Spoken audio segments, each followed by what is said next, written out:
What's up, everybody? Welcome back to the Barefoot Garage. Today we're doing a fun project for the 914 and we're going to be building a GT style double grill to go on my car.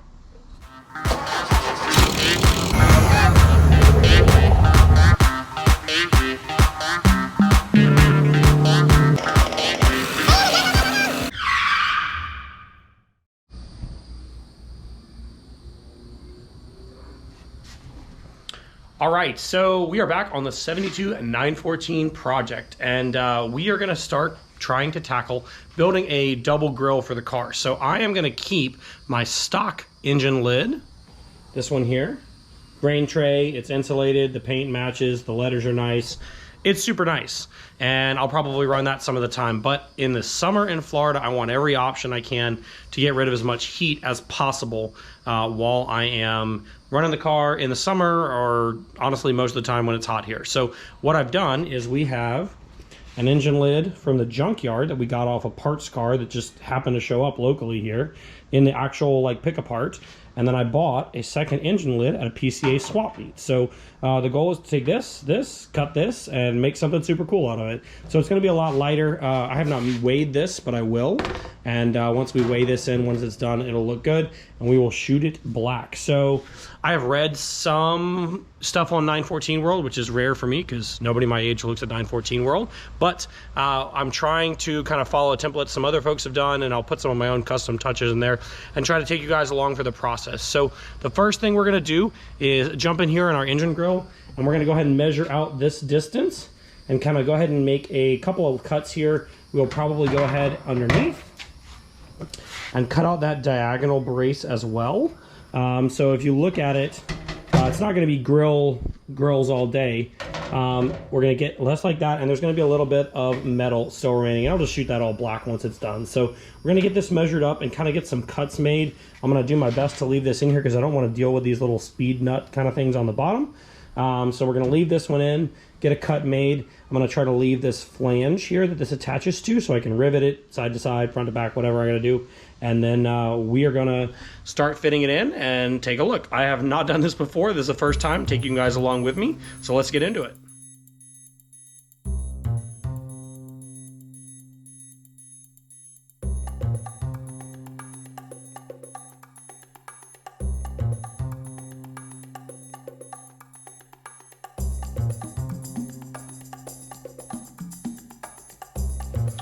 All right, so we got started cutting here. You guys can see, I went and cut that diagonal brace off, and you can see there's just literally not ever been paint there. And what I did is I went ahead and cut from the underside in between these little speed nut deals so I can get a line on the other side as to where I want to cut it. I want to save this rib here because it holds this side, and I'm hoping I can hold both sides here possibly. So that's what I cut over here. The other thing that you need to do is the engine cover is curved this way and this way, like a smile. So I just kind of laid it on the bench and got that nice and flat so that you only have a curve in this direction. If you bring it over to the engine lid, you can see that matches with the way it is. But on the engine cover itself, there's a little bit of a curve here, and this is totally flat. So I need it to be totally flat when it goes in right here. So curve this way, yes. Curve this way, no. So you can see I've gotten most of it out over here, and I can bring the rest of it out. But so far we're doing pretty good. The next thing I'm gonna do is get this cut completed all the way to the edge. I'm gonna try to keep this outer structure here. I may take like a ½ an inch in from there to keep, so I can rivet this down, or this speed nut down into something. And then the next thing to do will be to make a real precise measurement of how much of this I need to save. I may save a little extra here, and we may just lose that flange on the front edge. So no promises this is going to be factory correct, because that's not really what I'm going for, as you guys can tell. But it's going to look cool, and it's kind of going to go with the theme of my car, and it's going to help me get some heat out, I'm pretty sure. So let's get to cutting the rest of this, and then we'll see about putting it together.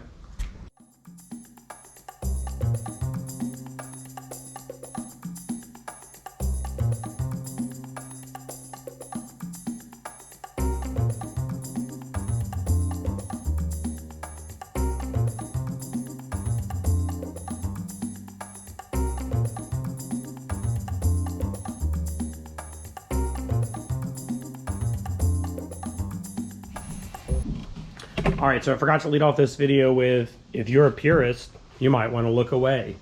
I enjoy modifying this car, and all the 914s I can get a hand on. There are only a few that I think need to stay sacred. So here's what we did. We went ahead and cut it up here, cut it along this ledge, and that saved this inner flange or this reinforcement piece here. So what I'm planning to do is I've marked a 1/2 inch on each end to keep, and I will probably just lap that inside and rivet it through the top and shoot the rivets black, and you'll never even know. On this edge, I've measured it 6.5 inches from my cut. That's why I made that cut first, so it was real precise. And this measures about 7.25. So I am not yet sure if I'm gonna zip this edge off and flat rivet it down to this piece. I think that's a little stronger. Or if I'm gonna try to score and bend this down into a flange. But either way, we're gonna go ahead and cut this open and then start to kind of see what I think. I have a feeling I'm gonna just take this flange off and lose some of the strength in this piece by itself, and then just put like where these speed nuts would have been right there, and just put a rivet down and paint it black and call it a day.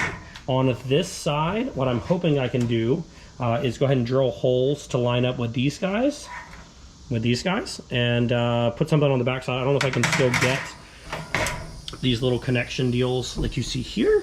I think I can, so I'm gonna work on that. So the next thing we're gonna do is do our best to cut this line as straight as we can, and then we'll start trying to get it fitted. So it's coming along good. No major roadblocks yet, but there always can be some.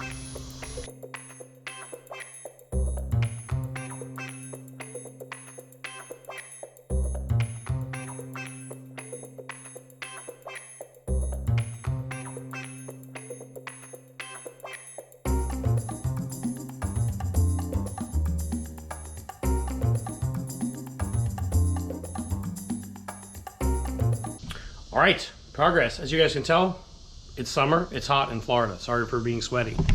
Here is what we got going. I got this cut done, and what I've realized is that these prongs match up with these, so it's not gonna work. And so in order for this to slide down in here the way I think it should, I'm gonna have to cut these off. But the good news is everything is steel, so I can just pinch it and tack it back together. So that's what we're gonna do. I do like keeping this flange in there. I think it's gonna be a lot stronger, so I will grind that flat. This is gonna slip over the two edges. Cut. Probably cut these off too, these little guys here. And once that slides down in there, we'll remove these as well. So really, it's not gonna be as perfect as it could have been. You do a little cleanup on this, but once these go down and are tacked together, maybe we'll put a little seal or I don't know, something in between them there. And then we will be moving in the right direction. So I can already tell it is a heck of a lot lighter than it used to be. So I haven't measured it, but we'll take a look at that once it's completely done. So more cutting, more chopping, and probably a little bit of welding. So we're gonna go ahead and get this going, and then ultimately we're just gonna shoot it with some black paint, put it on the car. I am keeping both because there are times that I want to be able to have it sealed with a rain tray and with the paint on there. And there's times that I want this one. So in general, my car is a fair weather car, but it does, if I'm going to an event or somewhere, I'm keeping it outside overnight and I don't have a cover, or either way, I want to keep the rain out of the engine compartment. And the big reason for that is because of the Haltech stuff I just did. This is the drain for the rain tray. This is the ECU for the computer. Now, it's hardened, it is sealed, that's what they say, but I don't really want a deluge of water just running down on my ECU and my connections. I don't care how sealed it is, it's not really rated for that. I don't want to do that. So we're gonna get back to cutting on this guy and keep fitting it, and hopefully we'll have a finished product to show you guys here soon.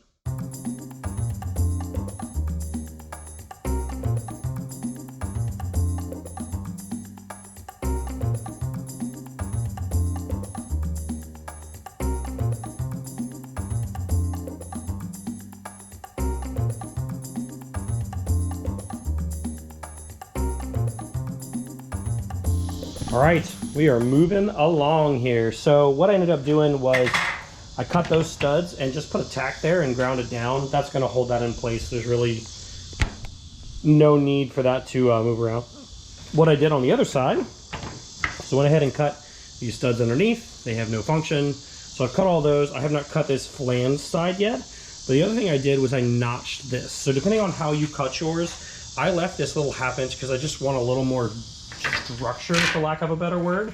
And so now that I set it down in there, that notch should sit right over there. And right over there, we can get our grills up nice and tight together, and we'll tack this in place. There's a little bit of a gap there I'm going to have to bend or make up or something.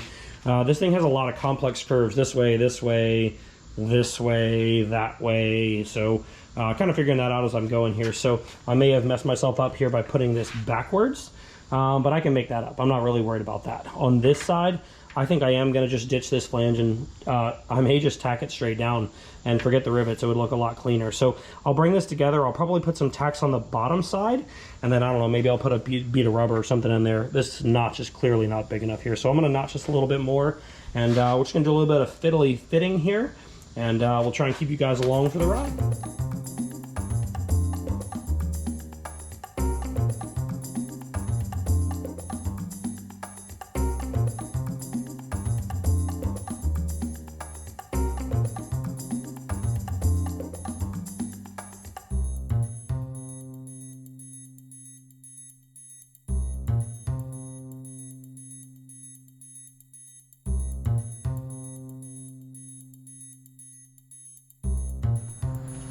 All right, we are all fitted up, and I'm quite happy with this.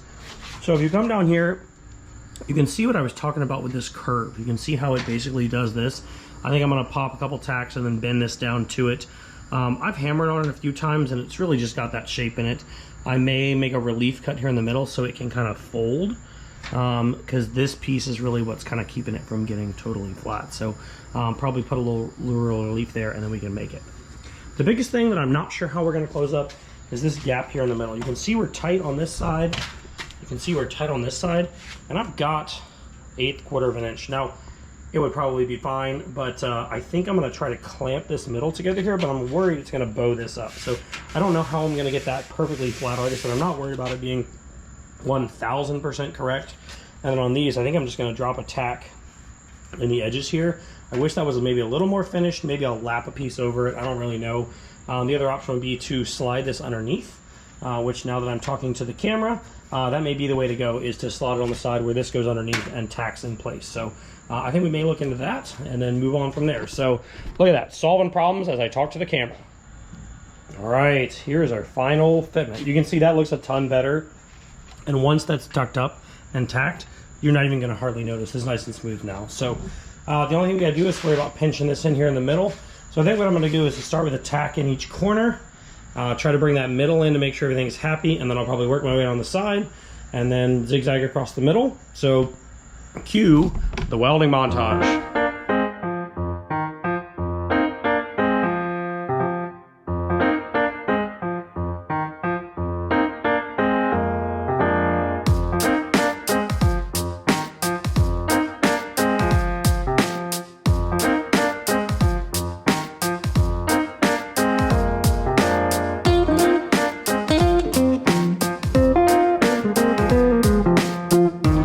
All right, we are making progress here. So one little imperfection that I just can't seem to get out, and honestly, I can live with it. So here is what we've got going on. So I went ahead and did the 2 corners, then I did a little bit along the sides, and then I started along this back edge. So you can see, as we get down here, that the second section of grill comes up just a little bit. And there's so many curves in this way, this way, this way, this way, that I just could not get that to come all the way down. So I closed up the gap, but I couldn't get it to sit perfectly flat, and honestly, once it's painted, you'll hardly notice it. So I may be able to hammer that down, but now I've kind of got to go through and tack on this underside. And what I'm finding is that this metal burns really, really easily. So it's hard to get enough heat into it.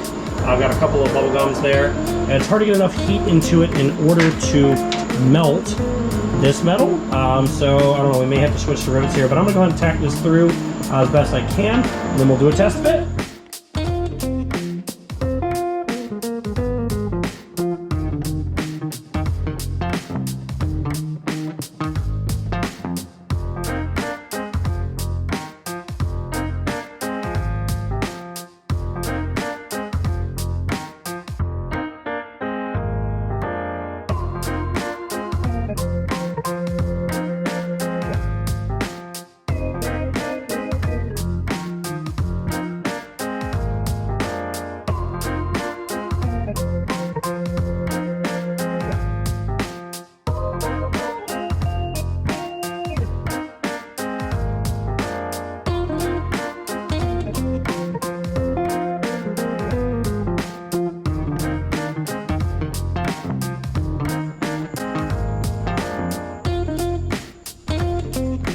All right, double grill is in.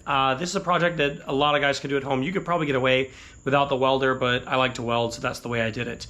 It is not perfect. Like I said, there's a little indentation in the top, and because it's so much lighter, you can see, if you look down it, the passenger side does not sit as low because there's no catch over there. So on the side that there's a catch, it's nice and snug and it fits pretty smooth. It needs a little bit more fitment, but that side doesn't stay down because there's so much torsion spring. So I'm not sure how I'm gonna fix that or if I'm just gonna live with it. So fun little project for the 914. Since I got a second engine grill and a second lid complete, I didn't have to modify my stock one at all. If you were gonna modify yours, you know, you may wanna take a little bit more time with it or completely do a complete new mesh because you could mold that a little bit easier. There's a lot of complex curves in that stock mesh, but it does look really good with two stock meshes. So from here, metal work it to your liking. My liking is wire brush and maybe a flap wheel and shoot it with black spray paint. So I'm gonna get that thing metal worked and on the car, probably my warm weather, which is most of the time thing. So I'll really only probably swap the other one on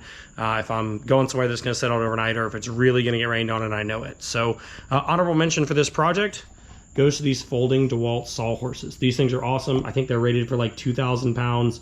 You can put a ton of stuff on them and they fold up and latch together. So quick little side note, if you're working on car stuff, these are killer. So as always, stay tuned to the Barefoot Garage right here on YouTube. My analytics tell me that all of you are male and only 10% of you are subscribed. So click the subscribe button. I got lots more videos on the 914, on the 411, on the Suzuki, which is hanging outside, and just other cool wrenching projects. So I got to get the 411 finished, and I got something coming up cool after that. So in between episodes, you can follow along at Barefoot Garage Jacks over on Instagram, and we'll see you guys next week for the Wednesday episode of the Barefoot Garage. See ya.